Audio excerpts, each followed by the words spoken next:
And I'm also telling this to William Ruto. This country has gone in the wrong direction.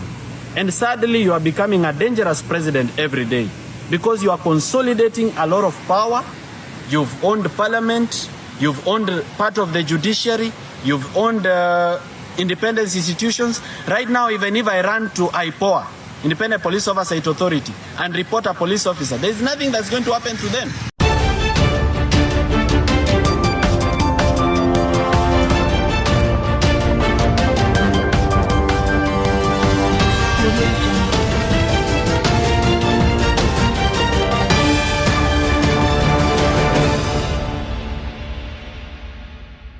Yes, Uhuru's stooge, Morara Kabeso, is suffering more and more.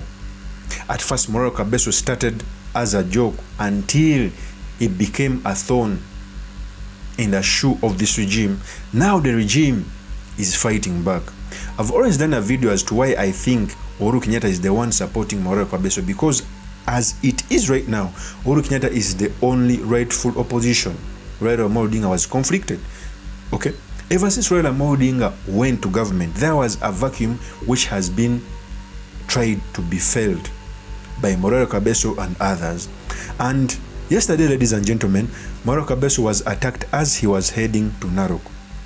Normally, Morara Kabeso has always done a noble duty. In fact, when you ask me, Morara Kabeso is doing a great job even by the self-proclaimed opposition leader, Kalonzo Musyoka, who only does press conference. The things which are being done by Kalonzo Musyoka are supposed to be done by a high-level politician.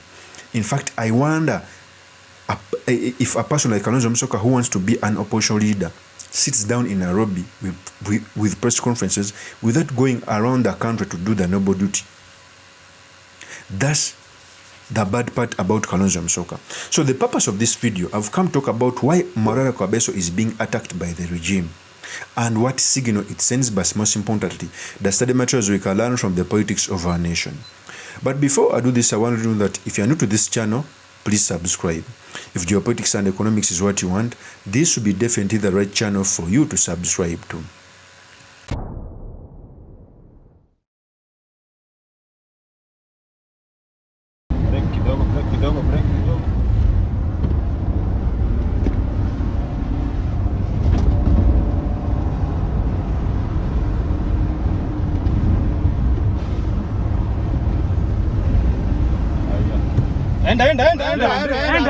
Wewe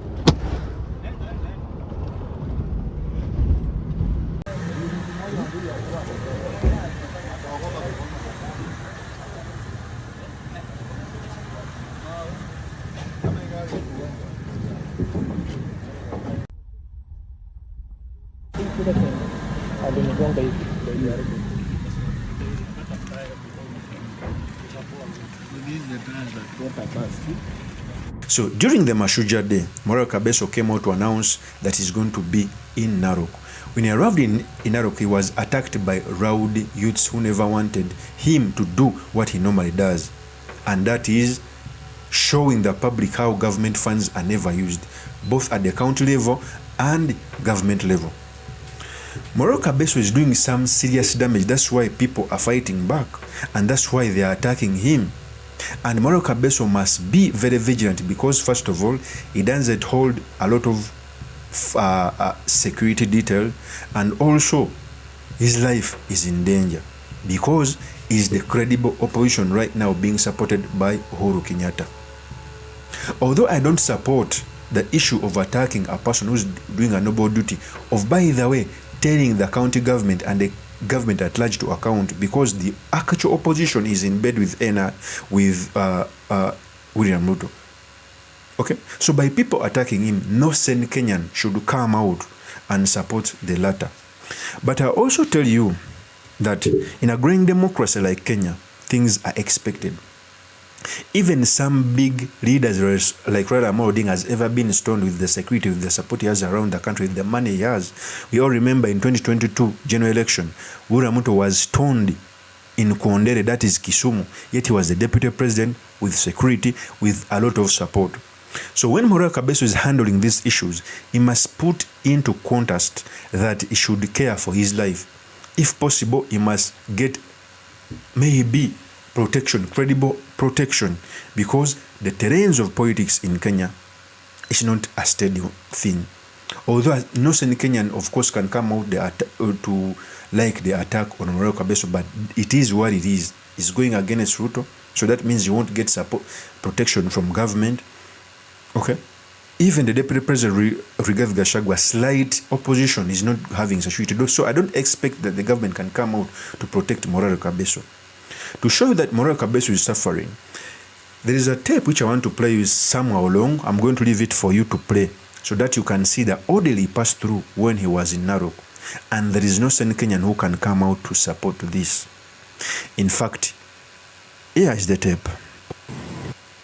It is very sad that the culture of political violence is still in this country. On Saturday, we had gone to Ololulunga Market in NAROK County. We had just left NAROK Referral Hospital where we went to UHURU Market. In NAROK Town, we were attacked. And it was a team led by a guy called Booster. A guy called Booster Olekisio. He is a goon for the governor of NAROK. The governor of NAROK is the one who sent this guy called Booster Olekisio to lead a team of goons to attack us. They attacked us in NAROK Town and followed us to Masai Mara University. We escaped and went to Ololulunga. Now, when we went to Ololulunga, we had gone there to see the Ololulunga Hospital and then the Ololulunga Market. Just after we've seen Ololulunga Market, as we are turning into the tarmac, we find more than 50 motorbikes and more than 100 people with machetes, with the pangas, with the rungus, waiting to attack us and having blocked the road. They even had arrows. We had to make a U-turn on the highway and start running. And because I was able to go faster, I was hid in a Maasai homestead before I later found police rescue. But the rest of my friends were not very lucky. The vehicles that they were in, one of them got a tire burst, so they stopped on the road, and the other, when it decided to make a turn kuja kuwasaidia, it also swerved into a ditch. So this gentleman was hurt. As you can see, his head has been stitched, aligongwa kichwa, and he also has an injury here.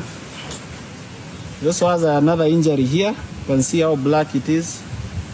And this lady also has an injury on her hand, and they were threatening to rape her. Now, I don't think that those people were Maasais, because the culture of the Maasai is not that way. But these are people that were mobilized and they were lied to. The person who mobilized them and gave them money told them that kuna wezi wa madawa ya hospitali, tuende tukawapige. So these people were lied to. Because I've spoken to some of them, I sent a team to the ground to go and find out what was happening. And the Maasai people don't have a problem at all. In fact, the people of NAROK County have encouraged me to keep telling them the truth and to do vampire diaries in NAROK County and show them how projects have stalled and money has been stolen. Because if there is a county that is a crime scene, NAROK is a crime scene. In fact, most of the money is stolen through revenue collection, not even through expenditure. So it is very sad that a state official can choose to do this and using his official government vehicle that is bought by Kenyan taxes to carry goons and come and attack. And one of the goons that actually were trying to tell this lady that, you know, we will rape you, and even recorded a video of her, is that guy called Olekisio together with the goons that they were with. So I'm calling out the governor of NAROK. I know that he is working very closely with the President William Ruto, and that the President is very much aware of what happened. Right now, my life is in danger because there is a team of flying squad officers that has been dispatched from NAROK. And the NAROK County Commander knows this. There's a team of these officers called Flying Squad that has been dispatched from NAROK to look for me, to track me down and maybe shoot or whatever it is that they've been told to do. I also know that there's a team that has been formed under DCI called SSU, the Special Service Unit, whose particular purpose is to track me down and kill me. I know that they've been looking for houses near my house where I live in Ruiru. I've been told this because I was in the real estate business before I began this business of good governance. And Some of them have been looking for houses near my house so they can be monitoring me, because they were telling brokers that tutafutie nyumba yoyote tu, hata kama ni 3 bedroom, hata kama ni 2 bedroom, hata kama ni bed sitter, bora ni hapa, isikue kwingine. So it's okay. We are aware of the plans of the enemy. The only thing we can do, because we don't have political power, is to tell them this. Governor Ole Ntutu, I'm like your son. I'm the age of your son. Mi ni rika ya mtoto wako. Can you please spare our lives? Allow us to tell Kenyans the truth, even if you hate the truth. And I'm also telling this to William Ruto. This country has gone in the wrong direction. And sadly, you are becoming a dangerous president every day, because you are consolidating a lot of power. You've owned parliament. You've owned part of the judiciary. You've owned independent institutions. Right now, even if I run to IPOA, Independent Police Oversight Authority, and report a police officer, there's nothing that's going to happen to them. Even if I report to the Internal Complaints Committee of the Inspector General, nothing will happen to them. So he has captured all independent institutions. Hakuna mahali ya Wakenya kukimbilia. That's why I'm telling Kenyans, tusipokomboa inchi, nobody will help us. So I'd like this gentleman to say a word and this lady to also say a word. But otherwise, we are aware that my life is in danger. We are doing everything possible to stay safe, but we are leaving our safety and our protection to God, because He's the only one who can keep us safe. You will not say anything? Can you say something? So, my name is Shiko, and I am the one who was driving that car which was attacked. And I can remember experience how much these guys, we begged them, in fact, to leave us alone, because they were willing to rape me and they were willing to kill one of our guys. And I asked this governor, what kind of a governor are you? You can send your men to come and rape women. I condemn this action and try somewhere else, because they didn't manage to rape me, and we thank God. So tafadhali, tunaomba Governor Ole Ntutu together with President William Ruto just lead the country well. We don't have a problem. It's not that we want to be governors or presidents by force. We're not trying to overthrow the government. We just want to be led well. We want madawa kwa hospitali. Right now people are paying cash. There is no NHIF, there is no SHIF. Kuna watu hiyo pesa tangu January hawajaiona. There are people who are suffering in this country. They are unable to eat. There are people who have closed their businesses all over Kenya. Can you please lead the country well? You were elected to lead us well. Can you please lead well? Can you stop this greed of theft and plunder of state resources? Otherwise, we will continue doing what we are doing. We ask for Kenyans to pray for us so that we may be safe. And that Masai family that helped me wakanificha chini ya kitanda, I'm really grateful. I'll never forget what you did to me. Asanteni sana.